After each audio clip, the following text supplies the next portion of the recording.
Bienvenue dans Harmonie intérieure. Je suis Peggy Castello, hypnothérapeute, sophrologue et praticienne en PNL. Ici, je t'aide à comprendre comment ton cerveau, tes émotions et ton corps interagissent pour que tu arrêtes de lutter et que tu apprennes à te réguler avec intelligence et douceur. Alors, si tu viens de l'épisode 1 de cette série, bienvenue de l'autre côté, vraiment. Tu as fait quelque chose de courageux, tu as laissé tomber quelques certitudes, tu as peut-être expérimenté pour la première fois consciemment un état que tu connaissais sans le savoir. Et peut-être que tu as des questions qui sont venues juste après, peut-être que tu t'es dit: «Fou, j'ai l'impression de n'avoir rien ressenti» ou encore: «Je crois que je n'ai pas bien fait» et je veux m'arrêter là-dessus quelques secondes. Parce que c'est probablement la chose que je tends le plus au cabinet après une première séance. En hypnose, il n'y a pas d'échec. Il y a des expériences différentes. Il y a des niveaux différents. Et c'est exactement ce dont on va parler aujourd'hui. L'attente. L'idée qu'on devrait ressentir quelque chose de spectaculaire, de visible, de prouvable, c'est l'un des plus grands freins. Les femmes vivent l'expérience et parce que c'est subtil, parce que ça ne ressemble pas à ce qu'elles imaginaient, elles concluent que ça n'a pas marché. Et elles passent à côté d'une transformation qui avait pourtant commencé. Aujourd'hui, on démêle ça. Et avant d'entrer dans la théorie, je veux te raconter quelque chose. Il y a quelque temps, j'ai été invitée à intervenir dans une école d'ingénieurs dans le cadre de la préparation mentale aux examens. Oui, je fais ça aussi. Et c'est l'une des choses qui me rappelle à quel point le champ d'action de l'hypnose est vaste, bien au-delà de ce qu'on peut imaginer. Mais bref, revenons à notre, au sujet d'aujourd'hui. Avant la séance, j'ai pris soin de préciser à ce groupe d'une dizaine d'élèves que chacun vivrait l'expérience à son niveau et à sa manière. Que ça ne ressemblerait pas forcément à ce qu'ils avaient vu au cinéma ou sur les réseaux, mais que même s'ils étaient un groupe, chacun aurait une expérience différente. Et à la fin de la séance, c'était vraiment hyper savoureux, rigolo. Je ne sais pas quel terme utiliser, parce qu'en les écoutant, en écoutant leur retour, on aurait pu croire que j'avais fait 10 séances différentes. Entre ceux qui avaient tout entendu, mot pour mot, donc là tout va bien. Ceux qui avaient flotté, ils ont entendu le début, la fin, mais entre les deux, rien du tout. Ou encore ceux qui s'étaient perdus dans des images. Et il y avait des inévitables. Mais madame, vous n'avez pas dit ça. Mais si, elle a dit ça. N'importe quoi. Elle n'a jamais dit ça. Donc en fait, c'est ça, l'hypnose. C'est-à-dire que je peux m'adresser à un groupe, les accompagner exactement de la même façon. Et chaque personne vivra l'hypnose d'une façon différente. C'est une expérience qui est profondément personnelle. Un même voyage vécu différemment par chacun. Alors aujourd'hui, on va comprendre pourquoi.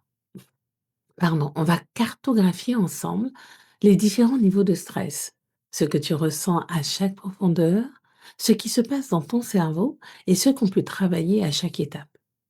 Et ensuite, on va le vivre avec une séance guidée plus profonde que celle de du premier épisode. Allez, installe-toi bien, confortablement, on y va. Alors, on va parler des 6 niveaux de transe. L'hypnose n'est pas un état binaire. Ce n'est pas hypnotisé ou pas hypnotisé. C'est un spectre, un continuum. 2 mots qui méritent qu'on s'y arrête quelques instants. Un spectre, c'est comme la lumière. Quand tu fais passer un rayon de soleil dans un prisme, tu ne vois pas du blanc d'un côté et du noir de l'autre. Tu vois toutes les nuances entre les deux. L'hypnose, c'est pareil. Il n'y a pas une case dedans et une case dehors. Il y a des gradients, des paliers, des profondeurs différentes. Un continuum, ça veut dire que c'est fluide. On ne saute pas d'un niveau à l'autre comme si on montait dans un ascenseur. On glisse, on descend progressivement. Parfois on remonte un peu. Parfois on s'installe dans un endroit et on y reste. Le cerveau ne lit pas les manuels. Il fait ce qu'il fait. La NGH, alors pardon pour mon anglais, la National Guild of Hypnotists, l'une des références mondiales en hypnothérapie, reconnaît classiquement 6 niveaux de profondeur hypnotique. Ce sont des repères cliniques, pas des cases rigides. Alors je vais te les présenter avec ce que tu ressens vraiment dedans, pas juste la théorie sèche. Parce que la théorie sans le ressenti, ben, ça sert pas à grand-chose en fait. Le niveau 1, en fait, c'est l'entrée, la porte d'accès. Au niveau ressenti, tu as une légère lourdeur dans les membres, les yeux qui deviennent lourds, une sensation d'être moins là, mais totalement consciente. Les bruits extérieurs s'éloignent sans disparaître, le corps se détend, l'esprit reste actif. Tu le reconnais? En fait, c'est le dimanche matin, avant de vraiment se lever. C'est l'état du flow quand tu es absorbé dans une activité créative. C'est la méditation légère. Ce qui est fascinant, à ce stade, la plupart des femmes disent: «J'entends tout, je n'étais pas hypnotisée» et c'est précisément ça. En fait, en état hypnoïdal, tu entends tout. Tu pourrais te lever si tu le voulais, mais le filtre critique a déjà commencé à s'abaisser et c'est suffisant pour poser les premiers ancrages, travailler le stress, préparer le terrain pour aller plus loin et ensuite, on descend d'un cran pour arriver au niveau 2, le niveau léger. L'attention se focalise davantage. Les pensées périphériques diminuent, la suggestibilité augmente. Le mental critique commence à se calmer. Il est encore là, mais il prend du recul et ça change tout. C'est là qu'on travaille les habitudes simples. Le grignotage, les petites compulsions, le renforcement de la motivation, le début du travail sur l'image de soi, la désensibilisation légère. Allez, on continue à descendre? OK, on arrive au niveau 3, le niveau moyen. La dissociation devient plus marquée. L'imaginaire, à ce niveau-là, prend vraiment de la place. Des phénomènes physiques peuvent apparaître. Une catalepsie légère, un bras qui devient lourd ou qui flotte, une immobilité qui s'installe sans effort conscient. C'est mon terrain de jeu principal en hypnose ericksonienne. Quand je raconte des histoires, quand j'utilise des métaphores pour contourner les résistances, quand j'apporte des ressources directement à l'inconscient, la pensée devient plus lente, plus imagée, le temps perd sa consistance, 20 minutes peuvent sembler 5 ou l'inverse. C'est souvent suffisant pour beaucoup d'accompagnements. L'arrêt du tabac, les phobies simples, la reprogrammation de schémas répétitifs, la confiance en soi et d'autres. En transe moyenne, si je te demande ton prénom, tu peux répondre. Mais tu pourrais aussi oublier de répondre parce que tu es tellement bien là où tu es. On continue, on redescend, on continue. Niveau 4. Là, on arrive au niveau profond ou encore le niveau somnambulique léger. Alors, on entre ici dans quelque chose de plus intime. La personne entre dans une réalité intérieure très vivante. L'amnésie partielle peut apparaître. Certaines femmes ne se souviennent pas de tout ce qui s'est dit, mais elles sentent que quelque chose a bougé profondément. On commence ici à dialoguer directement avec les processus inconscients, les traumas modérés, les régressions, le travail émotionnel structuré, la désensibilisation profonde. C'est ce qu'on peut toucher à ce niveau. Alors, tout le monde n'y accède pas dès les premières séances et c'est normal. Le cerveau a besoin d'apprendre à faire confiance avant de lâcher aussi profondément. Ça vient avec la pratique. Niveau 5, le niveau somnambulique, très forte dissociation. L'anesthésie, là, devient possible. Certaines personnes ne sentent plus leur corps de la même façon. Des hallucinations positives ou négatives peuvent apparaître. Ici, le cerveau traite l'expérience comme réelle et c'est puissant. Et ça demande un cadre solide et une éthique irréprochable. Je le dis clairement parce que ça compte. En fait, c'est le niveau que j'utilise dans les approches plus directives. C'est aussi là qu'intervient le protocole Simpson. Celui-là, je l'adore, parce qu'il répond à quelque chose de très réel. Certaines personnes viennent me voir et elles ne savent pas exactement pourquoi. Elles ressentent quelque chose, mais elles ne peuvent pas mettre les mots dessus. Ou elles ne veulent tout simplement pas parler, et c'est leur droit. Avec le protocole Simpson, pas besoin de raconter. Le travail se fait quand même.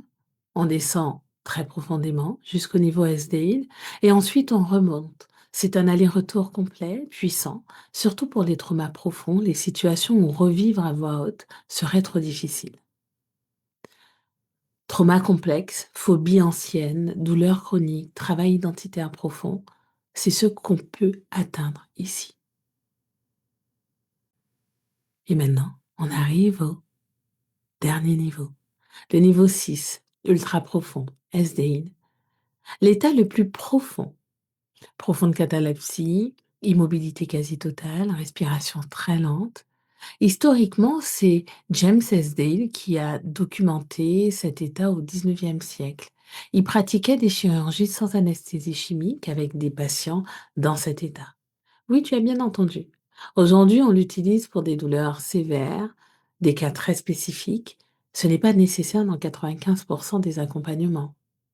Je te donne la carte complète, mais dans notre quotidien de travail ensemble, c'est vraiment l'exception.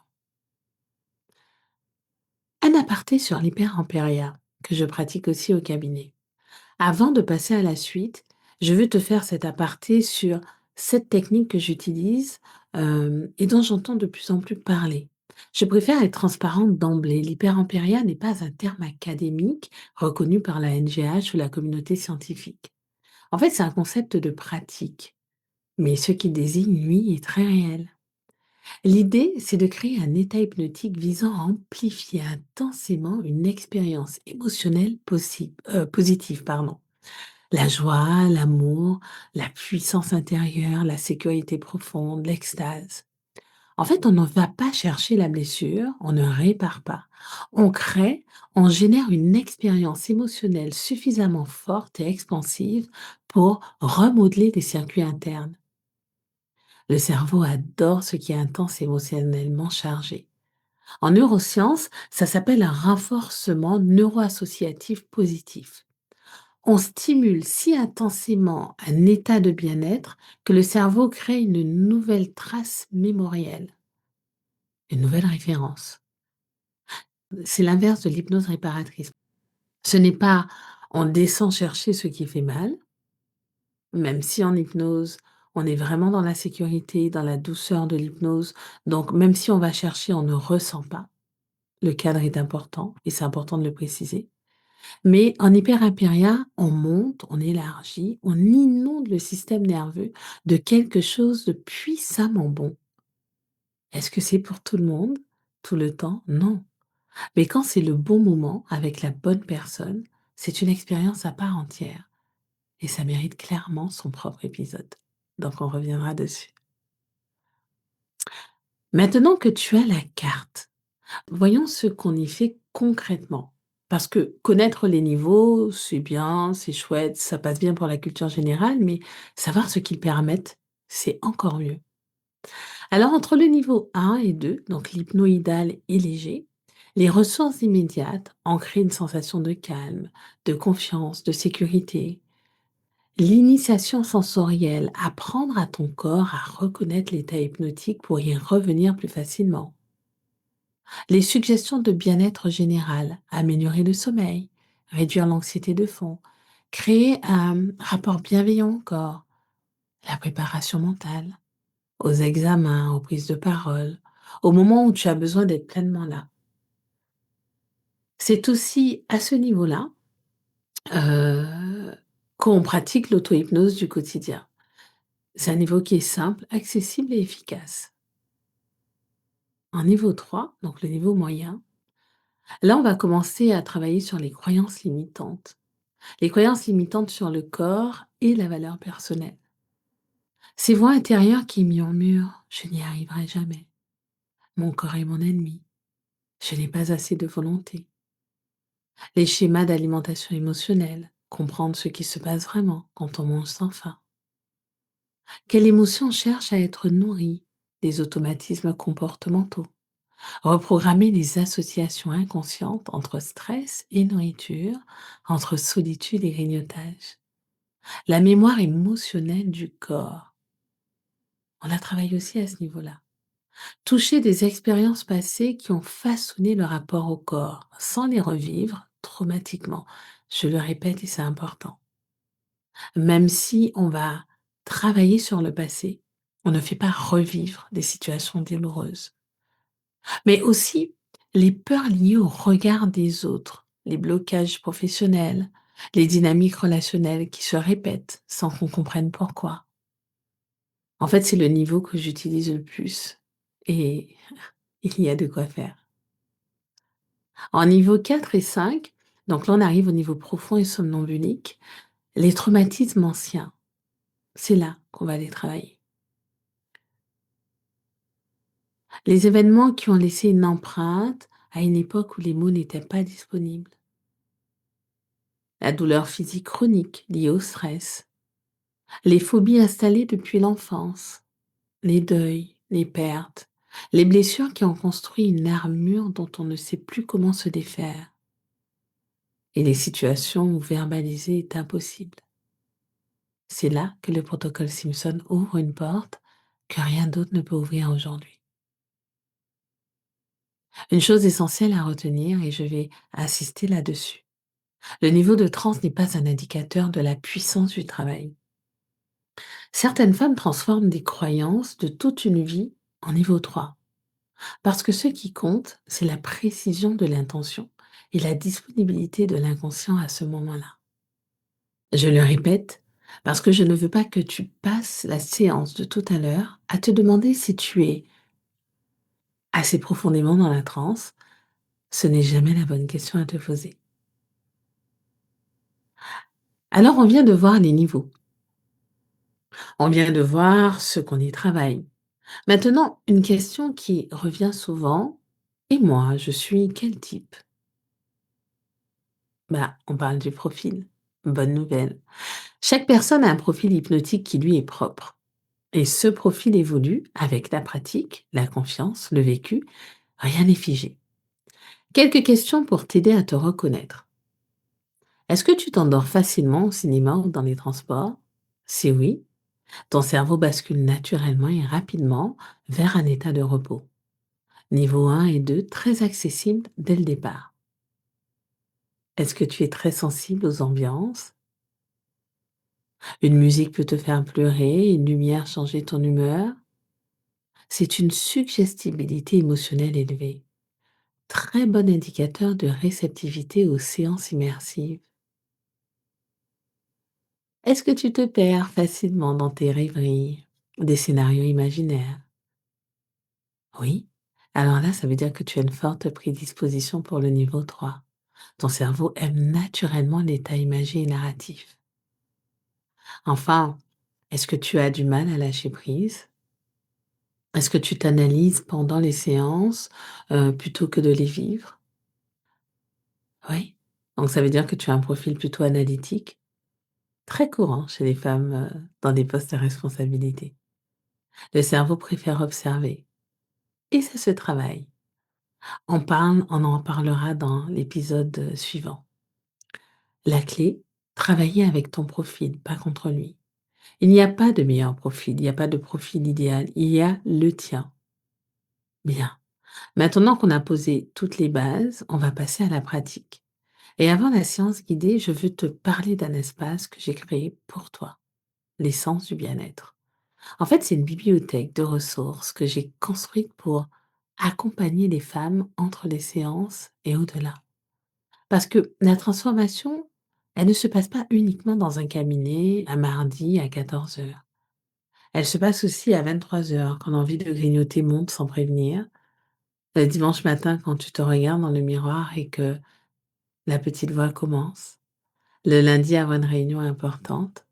Ces moments-là, tu n'as pas toujours quelqu'un à appeler, mais tu as besoin d'un outil, là, maintenant.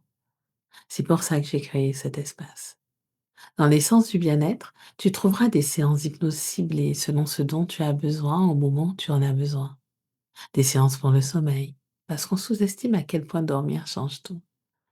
Des séances sur la relation au corps, apprendre à l'habiter plutôt qu'à le subir. Des séances sur la relation à soi, reconnecter avec ce que tu vaux vraiment, en dehors du regard des autres. Et cet espace est vivant.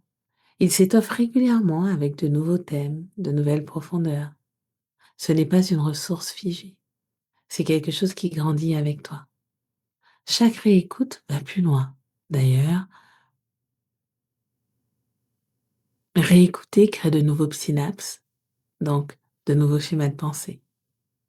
Parce que ton cerveau reconnaît l'état. Il y retourne plus vite, plus facilement. Ce que tu construis avec ces séances, séance après séance, c'est une relation avec toi-même. Bon, je te mets toutes les infos dans la bio. Partons pour cette séance. Alors avant qu'on commence, je vais te demander quelque chose. C'est peut-être la chose la plus importante que je te dirai aujourd'hui. Prends vraiment le temps de t'installer. Pas à peu près installé, pas avec le téléphone posé à côté au cas où, pas en ayant encore une chose en tête à régler après. Vraiment là. Si tu es assise, sans le contact de ton corps avec le siège, si tu es allongé, sans le poids de ton corps qui se pose, desserre les mâchoires, relâche les épaules, dépose ce que tu portais avant d'appuyer sur play. Ce que tu vas vivre dans les prochaines minutes mérite ton attention entière. Pas parce que c'est une obligation, parce que tu le mérites, toi. Ce moment est pour toi. Et pour que tu puisses en profiter pleinement, on va préparer le corps ensemble. Un scan simple de la tête aux pieds. Le front, relâche la peau du front. Les petites tensions entre les sourcils fondent. Les yeux, les paupières doucement fermées, comme des ailes de papillon posées. La mâchoire, laisse les dents se séparer légèrement. La langue retomber au fond de la bouche. C'est là qu'on garde énormément de tension sans le savoir.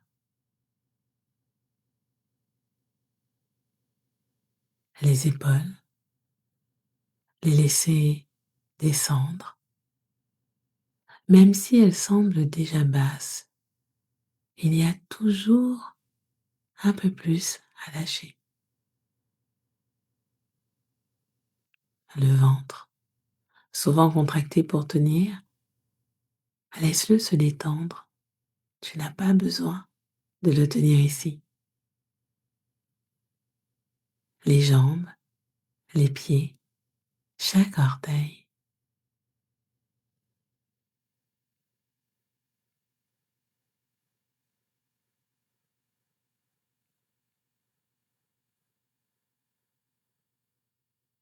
Tu es prête. Alors si tu regardes la vidéo, tu m'as vu mettre ma montre sur ne pas déranger. Fais pause sur la vidéo et fais de même. Il n'y a rien de plus frustrant que d'être dans un état de relaxation et de sortir de cet état avec la sonnerie d'un téléphone ou une notification. À tout de suite. Petite précision, si tu écoutes en conduisant, attends d'être arrêté pour la séance guidée. Installe-toi. Prends le temps qu'il te faut. Tu te souviens de l'escalier de la dernière fois? On y retourne. Mais cette fois, on va descendre plus loin parce que tu connais déjà la route. Tu sais que c'est sûr. Tu sais que tu peux remonter à tout moment. Et ton cerveau a appris. Il reconnaît ce chemin.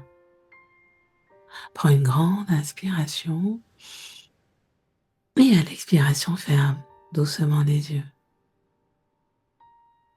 Inspire profondément et expire lentement. Laisse ton corps retrouver cet état qu'il connaît maintenant. Ce n'est plus inconnu. C'est une maison où tu commences à te sentir chez toi.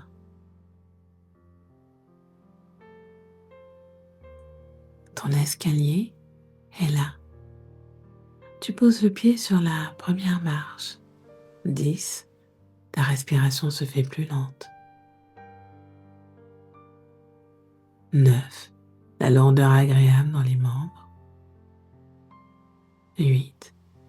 Le silence intérieur qui commence. 7. Les pensées ralentissent. Comme des nuages qu'on regarde passer sans les attraper. Laisse passer tes pensées. 6. À mi-chemin. 5. Les images commencent. Couleurs, formes, sensations. Laisse-les venir. 4. De plus en plus profond. Tu peux sentir le changement dans ta respiration. 3. Profond, sécurisé. 2. Encore une marche. 1. Bienvenue.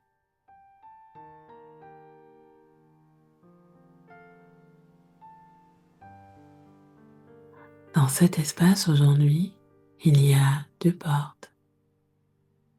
Une porte plus petite, discrète, mais quand tu t'en approches, quelque chose en toi la reconnaît. Tu la pousses doucement. Et derrière, il y a un chemin dans la nature. Quel paysage te parle? Une forêt?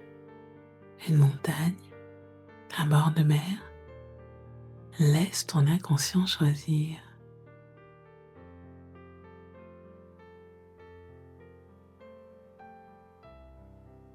Tu t'engages sur ce chemin. Chaque pas te porte plus profondément à l'intérieur. Et plus loin, il y a une clairière, un espace ouvert, baigné de lumière, une lumière douce. Au centre de cette clairière, quelque chose t'attend.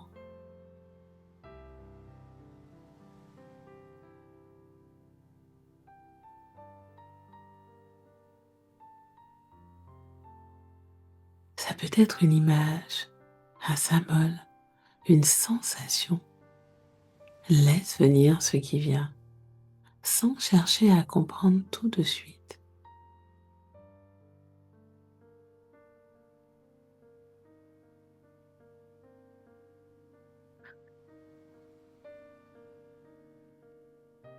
Depuis cet endroit profond en toi, je vais te poser une question. Comment tu vis en ce moment dans ton corps? Pas ce que tu penses de ton corps, pas comment il devrait être. Comment tu vis dedans? Est-ce que tu t'y sens chez toi? Comme une étrangère? Est-ce que c'est un endroit où tu te reposes? Ou dont tu essaies de t'échapper?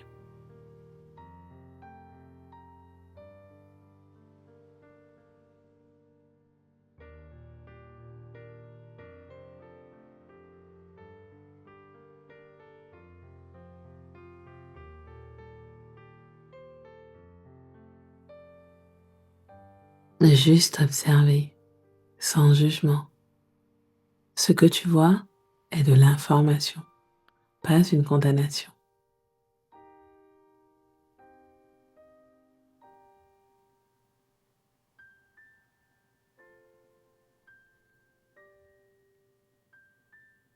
Et maintenant, depuis cet endroit, imagine à quoi ressemblerait une relation différente avec ton corps. Pas parfaite, différente. Juste un peu plus douce, un peu plus pacifique. Qu'est-ce que tu ressentirais dans ta poitrine, dans ton ventre, si tu commençais à te réconcilier? Juste commencer.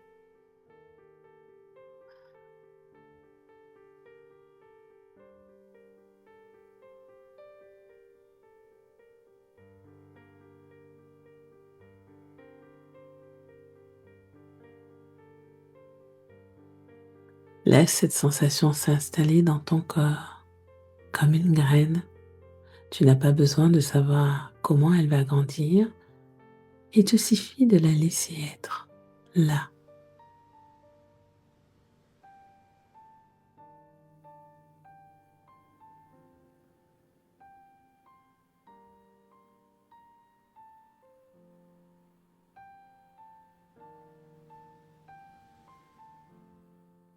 Ton inconscient a entendu. Il sait ce que tu veux et commence à travailler dans cette direction, à sa manière, à son rythme. Tu n'as rien à faire de plus aujourd'hui. Juste faire confiance.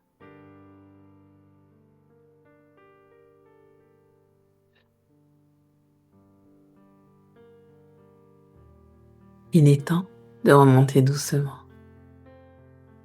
1. Légèreté dans le corps. 2. Tes mains, tes pieds. 3. Ta respiration qui change légèrement. 4. Les sons autour de toi. 5. Les yeux qui s'ouvrent quand ils sont prêts, doucement, à ton rythme.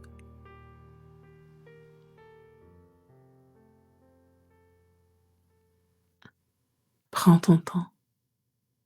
Note ce qui s'est passé si tu en as envie, pas pour analyser, juste pour garder une trace, en sachant que tu peux refaire cet audio quand tu le souhaites, ainsi que tous les autres audios d'ailleurs du podcast. Aujourd'hui, on a exploré les 6 niveaux de transe reconnus par la NGH. Je ne le redirai pas en anglais, ça n'en vaut pas la peine. On a compris ce qu'on y travaille à chaque profondeur. Et tu as vécu une descente plus profonde que la première fois. Peut-être que quelque chose a bougé, peut-être que c'était subtil. Les deux valent la même chose.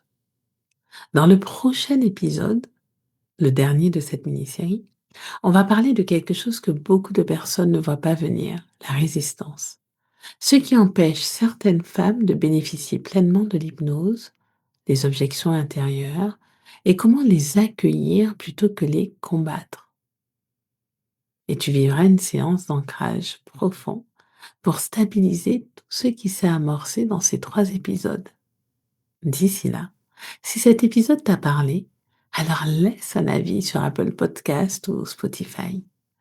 Ça aide d'autres femmes à trouver ce podcast.